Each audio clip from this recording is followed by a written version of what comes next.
Երեք Ուկրաինայի նախագահ Զելենսկին գնացել էր առաջնագիծ Կուպյանսկ, այն նույն Կուպյանսկ, որի ազատագրման մասին ընդամենը մեկ շաբաթ առաջ Ռուսաստանի պաշտպանության նախարար Գերասիմովը հաղթական զեկուցում էր Պուտինին։ Товарищ Верховный Главнокомандующий, вооруженные силы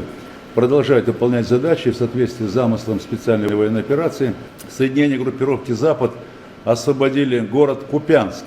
и продолжает уничтожение формирований вооруженных сил Украины, окруженных на левом берегу реки Оскол. Успешно развивается наступление на Рубцовском и Краснолиманском направлении. Եթե Գերասիմովն ու Պուտինը ճիշտ են, դուրս է գալիս, որ երեք Զելենսկին այցելել է Ռուսաստան եւ տեսանյութ է հրապարակել ռուսական Կուպյանսկից։ Ահա ձեզ Պուտին-Զելենսկի հանդիպում Ռուսաստանում, բայց առանց Պուտինի։ Սա է թշվառ ռուսների Ռուսաստանի հաղթանակի ամբողջ իրական պատկերը։ Հիմա ով է ծաղրածուն, Զելենսկին թե Կրեմլի բունկերում ծբարած մարդասպան հանցագործը։ Սա միայն կարևոր ու հատկանշական դրվագ չէ Ուկրաինայի մասին։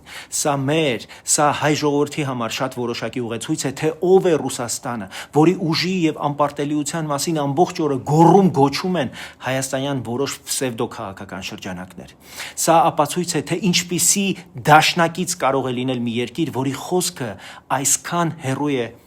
իրականությունից։ Եվ կարող է արդյոք նման դաշնակիցը անվտանգություն երաշխավորել Հայաստանին, թե նոր սպառնալիքներ, նոր վտանգներ ու նոր մոլորություններ ստեղծել մեզ համար։